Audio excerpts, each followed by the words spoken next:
I put it on the line with my champion state of mind.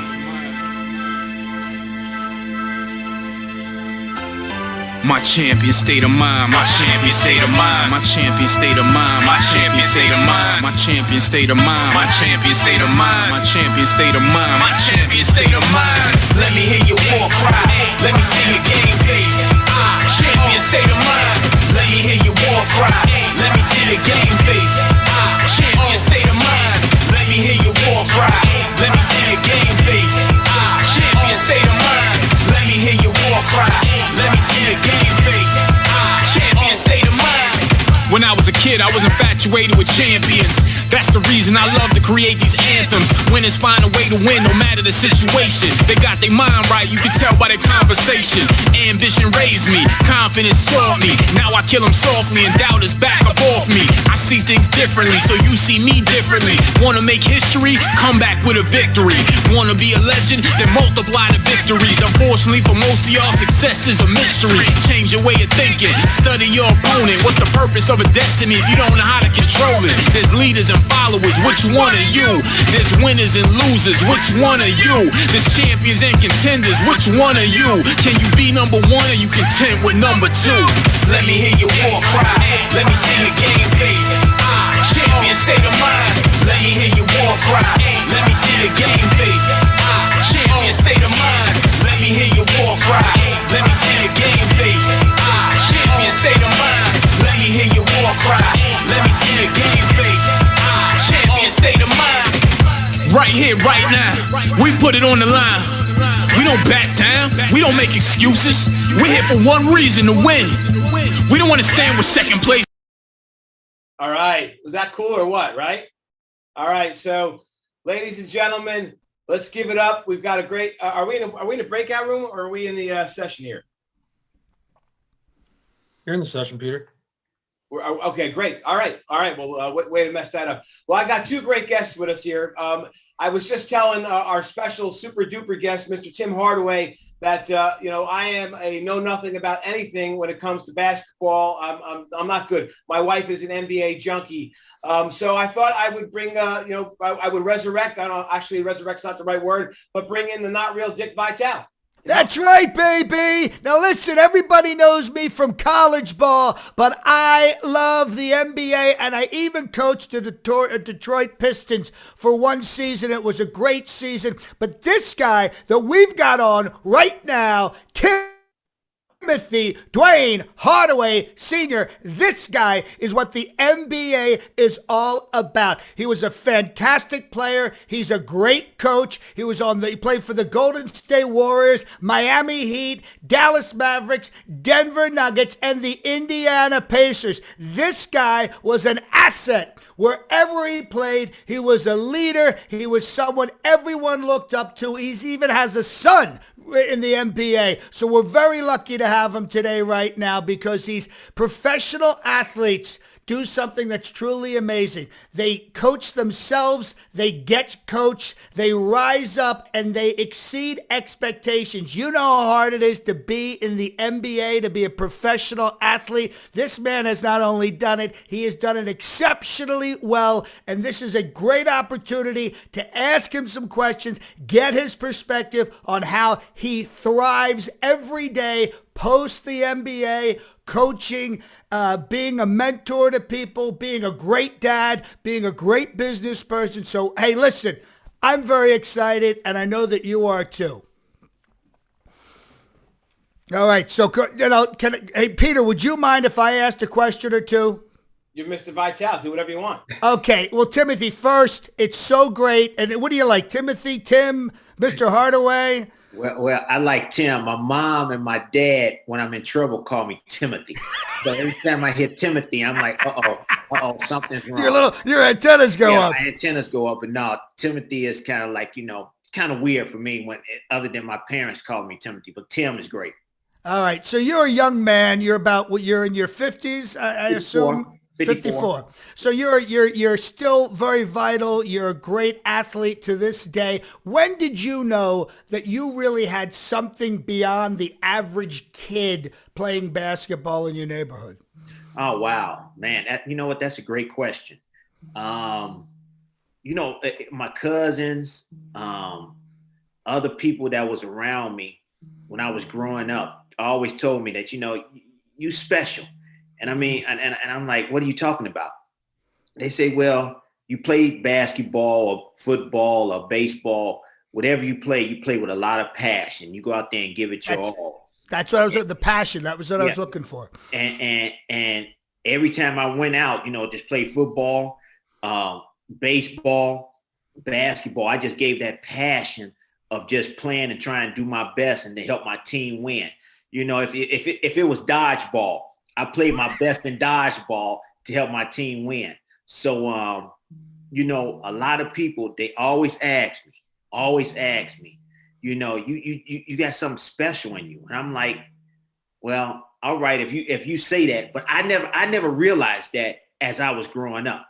Right. Because that was just the way you played. You played full on, 100%, reckless abandon. That's just who you are. Yeah. That's who I was. That's who I am. I go, whatever I'm going to do, I'm going to give 110%. So I was like, all right, fine, and so it just stuck with me. Every time I go out there, I try to give my best each and every time, and I have fun doing it. So, I didn't, and I still didn't know when I went to high school, went to college, I just wanted to play basketball. I just played basketball. I like, as we call it back in the day, deacon people, freezing them, make them, making moves, make them, get out the frame of the pitcher or whatever. Right. And so I never knew that I had it until I made it to the NBA. And then a friend of mine said, yo, man, you have to understand, you Tim Hardaway. You made it now. He had to really talk to me and say, look, you made it. But you still have to go ahead with that tenacity and that passion about it. But, everybody knows that you made it and that's good for you and everything. So, that's when I finally realized that I've made it to the top where I need to be at in professional basketball. So when you, as a dad, as a coach, as a mentor, can you see that passion in, in your players, in your son? Did you see that like out of the gate, like people around you? Are you good, since you have it, do you have that ability to spot it? Yes, I have that ability to spot a guy that has that passion, the will to go out there and to play the way he wants to play with a lot of confidence and knowing that nobody can stop him on the court. You can see that ability in people right away. I saw that ability in my son when he was like a sophomore or freshman in high school. I saw that in him. I saw that in a couple of more other kids that grew up with my son, like Harrison Barnes, and plays for the Sacramento Kings, and Doc Rivers' son that plays in somewhere, I forget where he plays at now, but Doc Rivers' son. But he I saw that passion in them as my son was growing up. And when you see that passion in them, you have to, make them understand, don't rest on your laurels. Mm-hmm. Keep improving on your game. Keep working on your game. And always. And that goes for everybody watching too, right? It's not just professional sports. It's business. Watching. No question. It goes for business. That goes for school. That goes for whatever you're going to do. And I always tell them, patience is a virtue. Always be patient. Don't want it to happen like tomorrow. It's not going to happen tomorrow. Don't want it to happen like the next day. It's not going to happen the next day. It's going to take time to happen. But you got to put in the work to make it happen. And once you put in that work, you see the justification once it all comes together. All right. So early on, here's a question I always ask. Were you coachable in the beginning? When you first got in there, college ball, or you're like, no, I know what I'm doing. Let me do it my way. Or were you really able to accept, great coachable information? That's why I made it. Yes, I was able to accept criticism. I was able to, as I call it constructive criticism. Yep. Because I took the criticism and understood what they was talking about. And I tell guys today, when you're in a huddle, a coach, you're looking at the coach's face and he shows all these expressions. It's just like a boss at work. They show all these face expressions. Don't let that deter you or make you mad not to go out there and do your job. Right. Understand, listen to the words that is coming out of his mouth or her mouth, and understand what he is trying to say to you to make you do better and to make your team do better.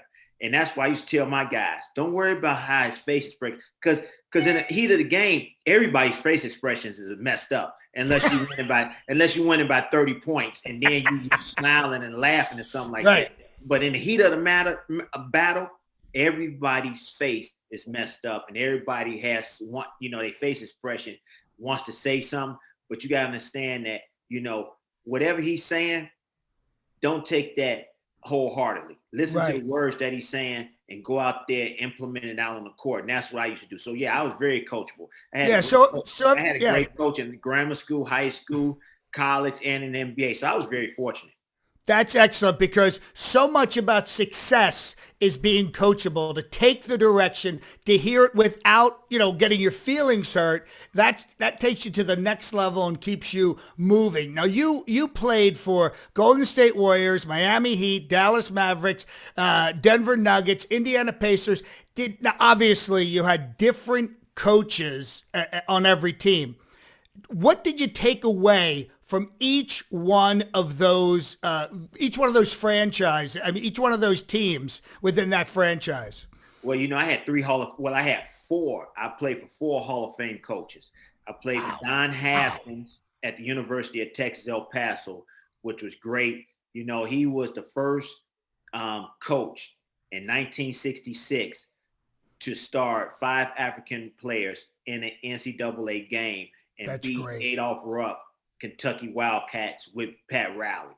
So I was fortunate to be, go to his school, go to Texas El Paso where he coached. Great school. And he, under his tutelage, made me understand what I need to do to be not only a great player, but a great person, and go to school and get my education. So, that was great on his part. God rest his soul, but he was a great guy. Then I went to the NBA. Was coached by another Hall of Famer, Don Nelson. Yep.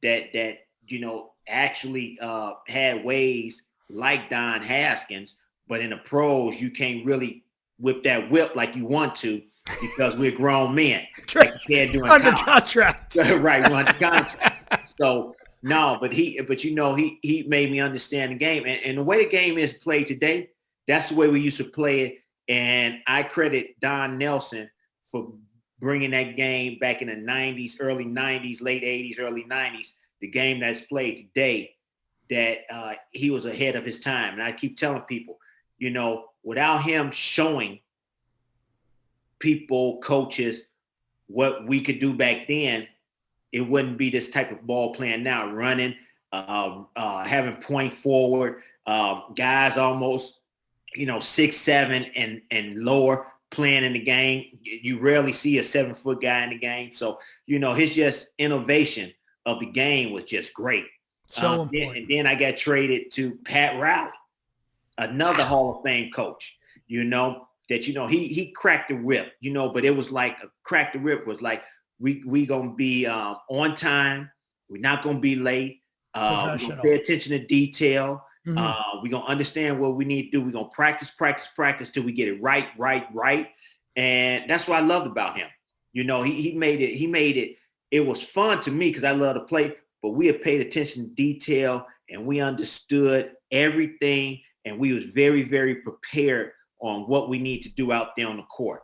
Then I got traded back. I got traded to Dallas where Don Nelson was at. He was a coach there. So I was back to my old familiar. So it's kind of like a homecoming when you're coming back to it. Yeah. And then for the Indiana Pacers, I played for Isaiah Thomas, another Hall of Famer. So, a great guy, great coach, understood what he wanted to do, how he wanted to implement. But I was there mostly. I was at the end of my career. I was there mostly to help out Jamal Tinsley and some other guys on the team to understand what Isaiah wanted him to do out there on the court and how he wanted them to play and how he wanted him to direct the team. So, I was blessed to have 4 coaches that was in the Hall of Fame that I could, and gave me the keys to drive the car, and say, hey, you drive and do what you want to do and go out there and give them confidence to play. So I was fortunate.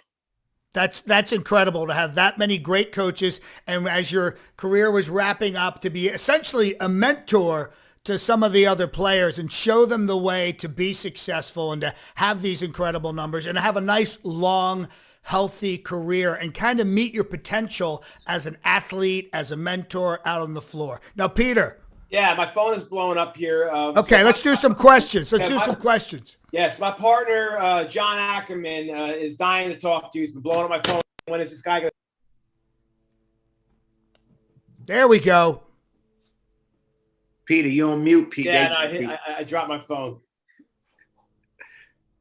You good? I'm back now. I'm back. John, you're busy running. This is John Ackerman. The guy's busy running our remote medical records retrieval business. He's got no time for fun, so he's been dying to talk to you, Mr. Hardaway. Go. And by the way, I'm married to his sister. Go ahead, John. Okay. All right. A little aside. Yeah, Tim, great meeting you. Big NBA fan. And got one question for you. You know, the game is very different these days. You got big men that are shooting threes. You got guards playing above the rim. You know, the question everyone always wants to know is, how would your era, the guys in your era, fare in today's game, and maybe vice versa, the guys in today's game, how would they fare back in the 90s? That's a great question. We always get asked that question. The way we grew up was different than the way these kids grew up today. The way we grew up, it was grind, post-ups, passing the post, cut, move without the ball. You got a lot of these guys, you know, we had big guys that like commanded the ball.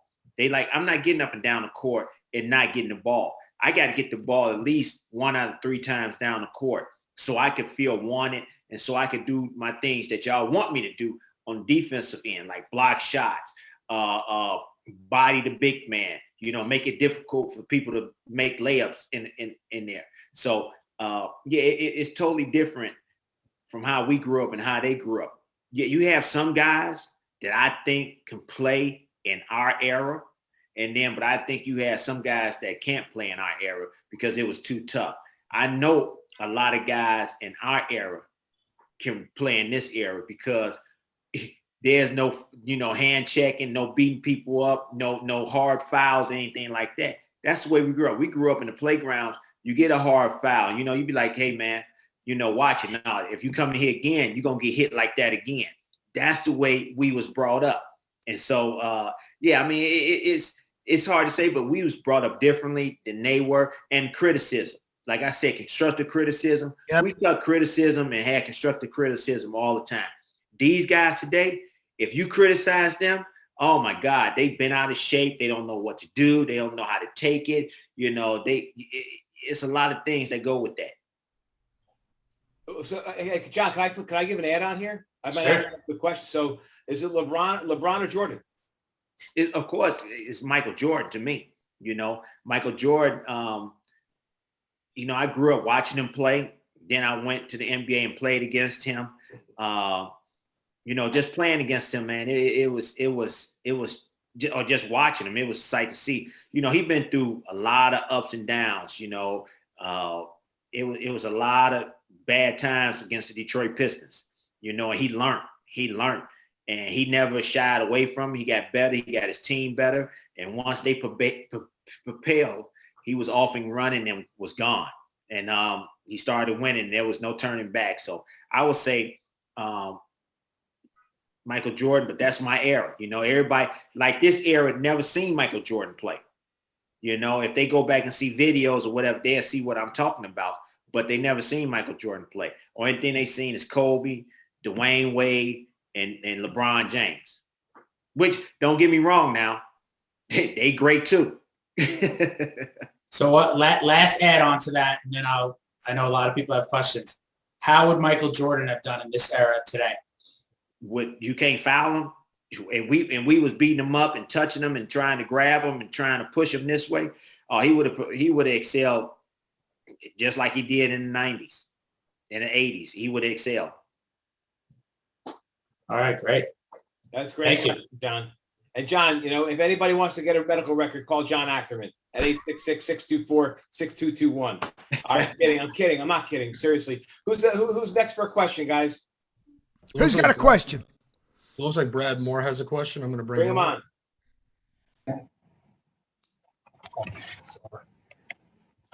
Brad, you're on mute. Yeah. Sorry about that. I've got a lot of questions for you, but the most recent one was when you and Mitch and Chris played one-on-one, who won the most times? Oh, you know what? I'm going to tell you this. I never won. Started. All right. Chris and Mitch, they always won. It might have been Chris that won. It might have been Mitch that won. But I used that to my advantage. So when I played against other players in games, I could use what they taught me against them other guys because they thought that, I had a whole bunch of stuff in my repertoire. So I used to use what Chris and Mitch did to me to other guys on the other team. So yeah, I never won. I never won a one-on-one against them, but it was they always won against each other. Then I got a two-part question. The first one's kind of serious. As a lead guard in the NBA with other successful people all around, when did you learn? Did you ever have to subordinate your personality? Did you change your leadership skills, or how did you develop at that position mentally and over the years in the NBA? And the second part of it, do you have a website with a collage of all your crossovers? Because I loved watching them when I was younger. No, I don't have a website with all my collage of the crossover and anything. But I just think you just go to Tim Hardaway crossover. Killer crossover, and they show all the crossovers.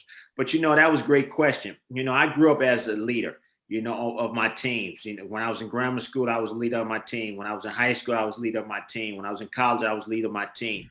In the NBA, when I went to the NBA, when you're in front of guys that are higher echelon than you are, like a Chris Mullin or Mitch Richmond, it didn't take me long to earn their trust, anything like that, because Don Nelson said, look, whatever he says, I'm saying. And if you don't like what he's saying, then you don't like what I'm saying. So that means I'm going to sit you down. So when the coach tells your teammates that, and they, okay, well, he's running the show, it made it easier for my job to do.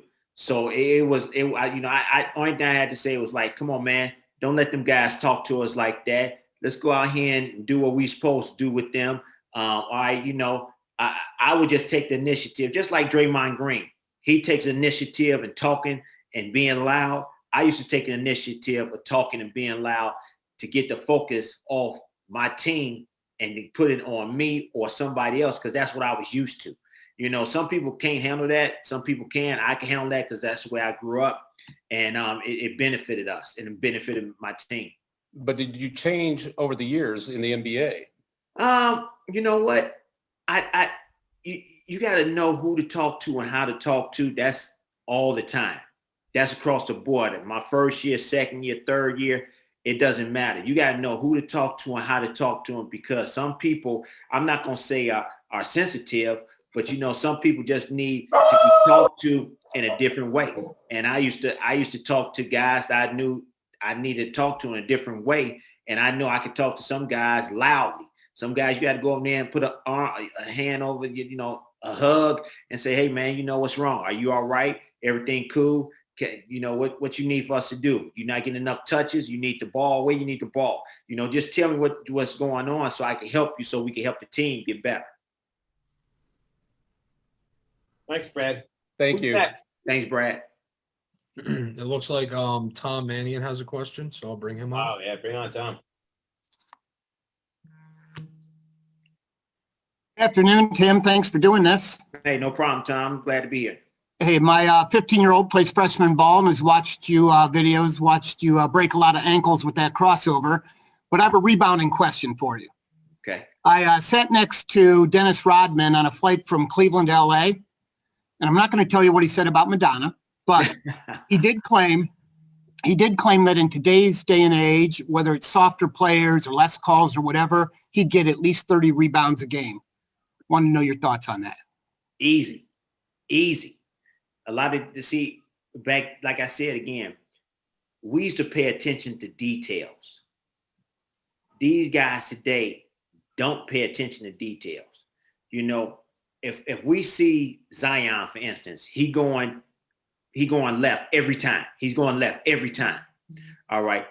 We would take the initiative ourselves to say, look, this guy is not going left on me tonight, but you all got to help me if he comes right. Okay. But I'm not going to let him go left. He might get left maybe 3 times, maybe 4 times, but he's not going left all the time. And that's what, you know, with Dennis, he paid attention to details. We looked at little things on film to give us that edge to make us understand what we need to do and how we need to do out on the court. And these guys, yeah, they say they look at film. You know, I know LeBron look at film. You know, I know KD look at film. You know, I know a lot of other guys look at film, but a lot of guys don't look at film because you can tell they don't pay attention to detail. And that's what hurts them in the long run. So, yeah, Dennis Rodman, I agree with him. He averaged 30 rebounds a game. Like I tell you this right now, if Andre Drummond paid attention to detail, he could average 30 points and 20 rebounds or 20 points and 30 rebounds if he pays attention to detail, because he's a 20-20 walking out on the court all day long. I appreciate it. Thank you. You're welcome. Thanks, Tom. Any more questions? Looks like Franco has a question. All right, Franco, make me look good. You're on mute. You're on mute. You're on mute. Sorry about Phillies that. guy. Huge fan. It's actually 2 quick questions. First one is, you're considered to have the best crossover of all time, your killer crossover. Which active player or retired player comes in second, you think? Well, thank you very much. Yes, you know, I think my crossover was better than anybody out there. And I tell you this, it's Kemba Walker, and then you got Kyrie Irving. Them two, oh my God. It seemed like they got a string on the basketball. Man, I mean, it's unbelievable what they be doing with the ball out there and making layups and making shots. So, and I'm going to tell you somebody else at they say he's 6'11". I think he's 7 feet. Kevin Durant. He got a nice, long, mean crossover where he takes a guy one way and then he crosses him over this way. And then he might cross him over back the other way. And the guy's like, man, what am I supposed to do with that? So, yeah, I would say Kemba Walker and Kyrie Irving. Them two have the best crossover now that's in the game. Yeah. Well, second question. I'm a longtime suffering diehard Knicks fan. Can you just tell us about your experiences during the 90s playoff battles between the Heat and the Knicks? Wouldn't change them for the world. Would not have changed them for the world. I think it was great for the fans. It was great for NBA basketball. I love the challenge each and every night.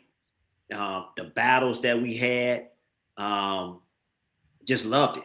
Just loved it. And, you know, and we as a team, we wasn't whole all the time. It was somebody always hurt, which was with them too. Somebody was always hurt with them too, or somebody was, in foul trouble.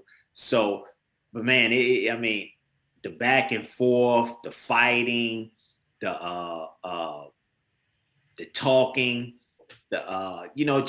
just everyday preparation, man. I wouldn't change for the world. I enjoyed it, and it's make it so bad. Some guys still hate some guys. I mean that's 30 years ago, 25 years ago. It's still some guys just dislike guys. Hey, thank you so much. You're welcome. Thanks, Franco. Franco, what kind of filter do you have on there? He's really using a high filter on that one. Another question. I think, did Lenny Fink have a question? I don't believe. Let's see. I didn't have a question. That was on the chat. I was just asking if that was for the group. I don't know that Mr. Hardaway knows or cares about the answer to that. Right. I can ask him. Go ahead. Yeah, I'll bring you on. So the nickname run. Thanks for being here. I appreciate it. Enjoyed watching you play. the nickname Run TMC was from one of the newspapers in the Bay Area, right? Right. Do you remember what the name was that came in second place? Oh. No, I don't remember that name. Yeah. Man, that that's a good trick. You know what? I think somebody asked us that before, and we like, okay, but no, I it doesn't come to mind. But I knew. I'd tell you this: we tore up a lot of names that day. We tore up a lot of names that day. It was a spinning ball that we had, and we went in there and was just grabbing. We was like, nah, we threw a lot of names and tore up a lot of names. But no, I don't remember what came in second. Do you know? I do. The answer's only going to be funny for anybody that was a fan of the NBA back then, but it was three guys that aren't Joe Barry Carroll. That's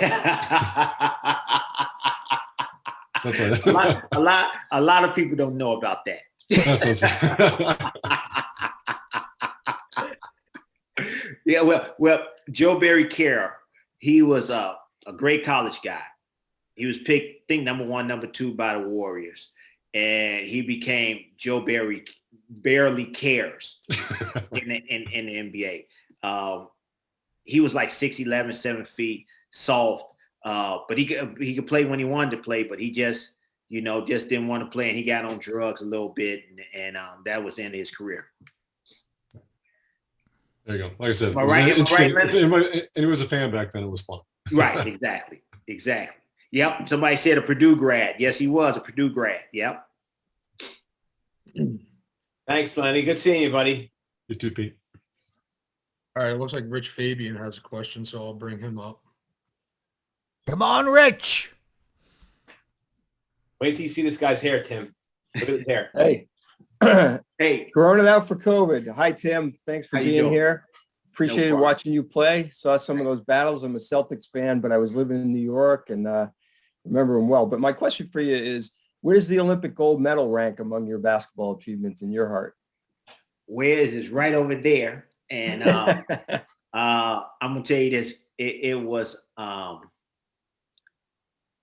when you go out there and play for your country and, because you could easily lose, like you think that you could easily win. You go in there overconfident and, teams start playing well and you start getting tight and, your teammates start getting tight and stuff not going well for you. You can easily lose. But, that's how nerve-wracking it was because we didn't want to be the first team that lost. And we wanted to go out there and keep the momentum going and keep the, keep us winning the goal. And it ranks. I tell you, if I would have won the NBA championship, the goal would have been second.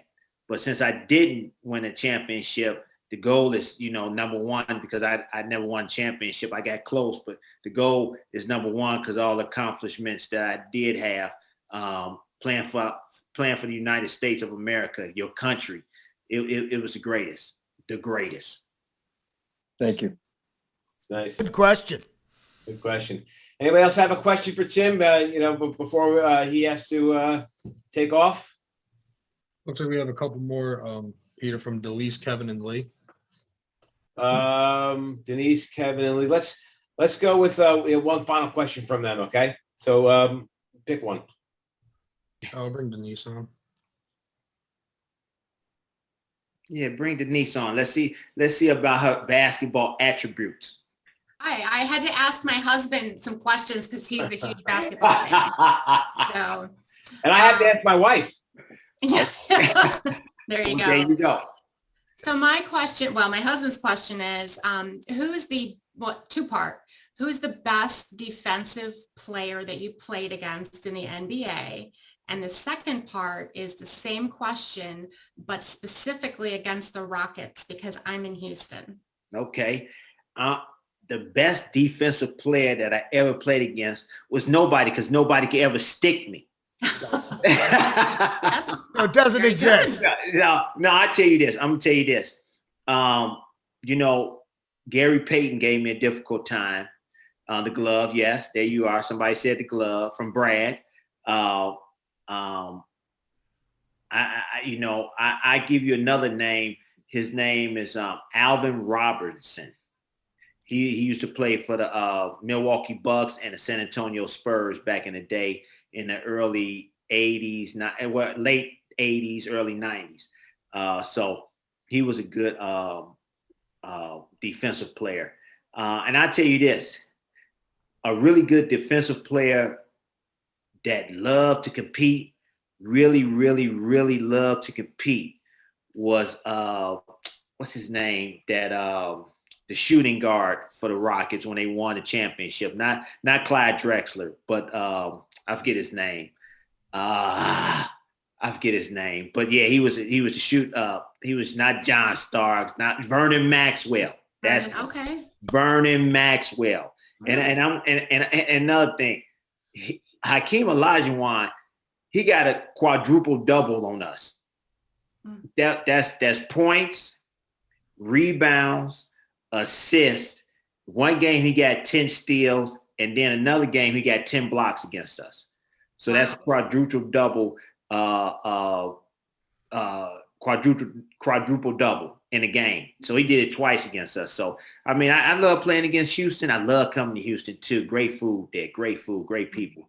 But I love playing against, back in the 90s, love playing against those guys because they was fun to play against, and they competed each and every night. And Robert Horry, of course, you know, him and Buck Johnson and Otis Thorpe and those guys. It was fun playing against them. Cool. Well, thank you. Thanks for coming on. We appreciate it. No problem. Thanks for having me. I think Dave Batten had a question. He's a client, Tim. Okay. So yeah, who are you picking for the NCAA championship this year? Oh, you know what I was gonna say, David? I was gonna say Michigan, but they lost Livers. You know, he got a stress fracture in his foot, so you know, you never know. I was gonna say I wanted to see Michigan and Gonzaga in the championship, but now I think it's time for the Gonzaga coach. If he gonna win, why not win in this style and be undefeated? You know what I'm saying? Why not go out undefeated and win in style? So I'm rooting for him this year. I'm rooting for him because he's been close. I mean, very, very close for many, many years. So hopefully he gets it this year. Well, thank you. I'm a Tar Heel, but I can't believe Coach K is not going to be there this year. Oh, you know that I'm going to say this. I think Coach K didn't want to play this season at all because it was too much, you know, with all this COVID test and a lot of other things. I really thought that he was going to shut it down, but I think he talked to the kids and the kids said, I want to play. But you saw it in his face that he really didn't enjoy this year at all. Yeah. Well, thank you. Well, you're welcome. No problem. Any other last questions for Mr. Hardaway? Anybody? Last question. Brittany from our jury consulting team had a question. Come on screen, Brittany. We'll wrap it up with that one. Or maybe we lost Brittany. I do have one question I want to close on. I'm asking her to start her video. Let's close with Cass's question. All right.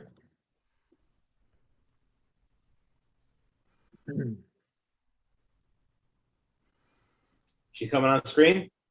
Yep. I think I'm here. All right. All right. Hey, Tim. How you doing? Good. If you didn't play basketball, if that was never an option for you, what would your career have been in? You know, insurance probably? You know, I grew up, I always wanted to help people and make sure that they was all right with their lives and going forward. Probably a probation officer or somewhat in that category, helping people out and making sure that, you know, they doing well for themselves and their family. That's the type of person I am. So it would have been in that type of field. Pretty cool. Thanks. Yeah. That's a good question too. I like that.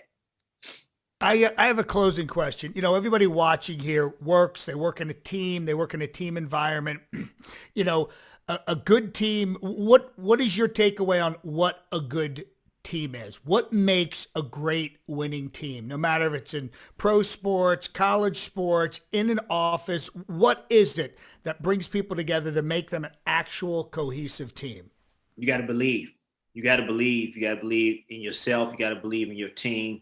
You have to believe in the captain of your team that's taking you to that next level, and understand what he's and what him or she is bringing to the table, and what you want to do and how you want to make the team win. I always say, when you talk as a team, you have to understand what you're saying, and the people have to receive it the right way. And if somebody's saying something wrong or that they don't believe in, you have to understand when they say something to you and say, I think that's wrong, or I think that, we should think of another way, or I think that we should go this route. You should think about that route too, or you should think about what they're saying. And if that's not the case, you say, all right, well, let's talk about it. But it's always dialogue. I think it's always have to be dialogue. Everybody has to come to an agreement on how to go forward.